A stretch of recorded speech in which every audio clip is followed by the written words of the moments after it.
300 million sperms move from the testes through the tubes called the vas deferens into the area of the prostate.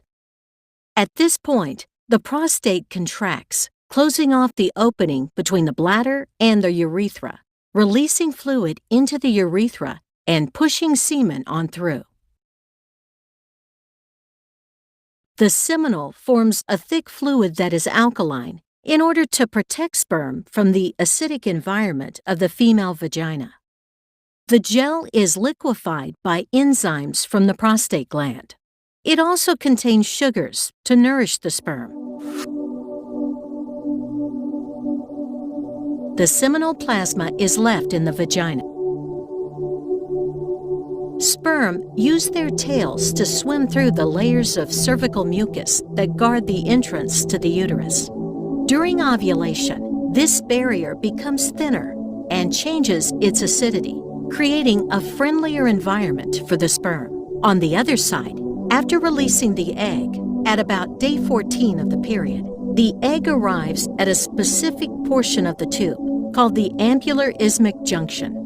It rests for another 30 hours. Fertilization occurs in this portion of the tube. Once the sperm has entered the uterus, contractions propel the sperm upward into the fallopian tubes. To meet the waiting egg, sperm must travel from the vagina to the fallopian tubes, a tough journey that few sperm survive.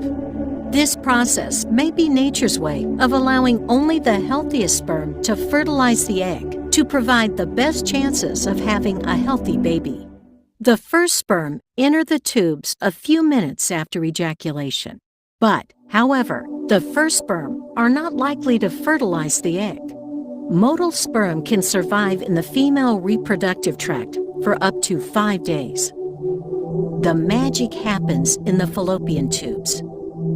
The fallopian tube pushes the egg towards the uterus. Cilia push the sperm towards the egg. Also, the surrounding cells of the egg produce a chemical that attracts sperm.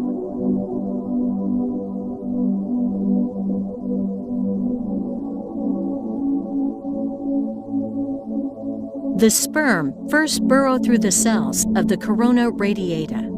Then, upon contact with the zona pellucida, the sperm bind to the receptors in the zona pellucida.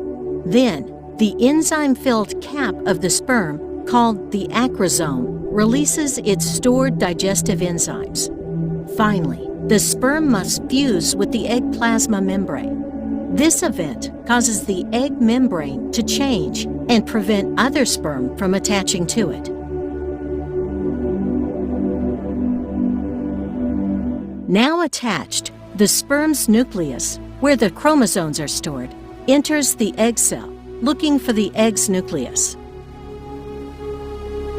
Egg combines genetic material with the sperm to create a full set of chromosomal DNA with 23 pairs of chromosomes that contain a unique copy of half the genes of the parent source.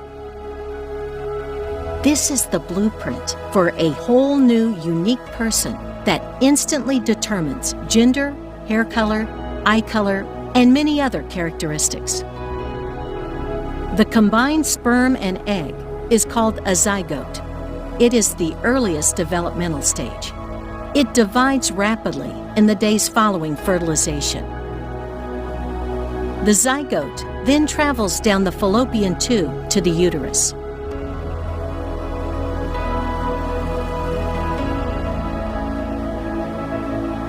After fertilization, the zygote continues to divide and morph into a blastocyst ball of 16 cells, approximately 5 to 6 days after fertilization.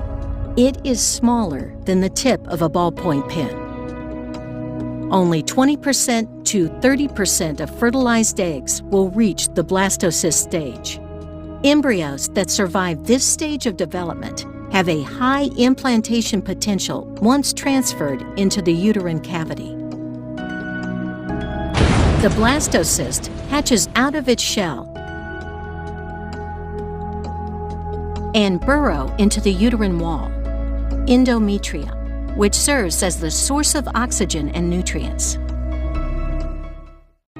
About 4 weeks from the beginning of the last period, near the next period, the blastocyst has begun to produce the pregnancy hormone to tell your ovaries to stop releasing eggs. From then on, the menstrual cycle pauses. The blastocyst is called an embryo now. Home pregnancy test might be able to get a positive result. At week 5, the circulatory system, brain, and spinal cord are beginning to form. And the tiny heart will start to beat. The baby's heart beats about 54 million times before birth. The placenta provides oxygen and nutrients to the growing baby and removes waste products from the baby's blood via the umbilical cord. The nose, mouth, and ears are starting to shape at week 6.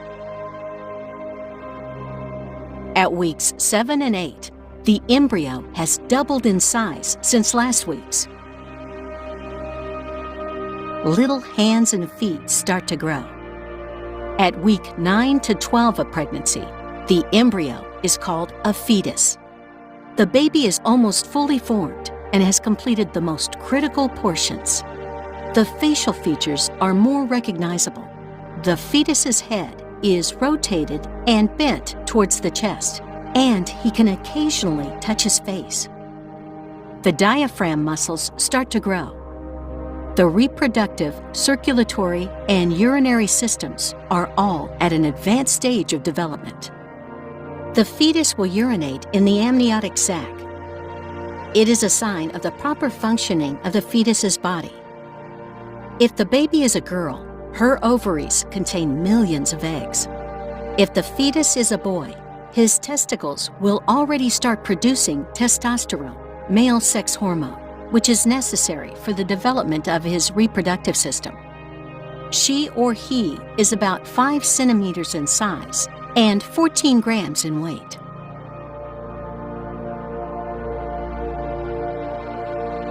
She or he is growing and maturing until ready to birth.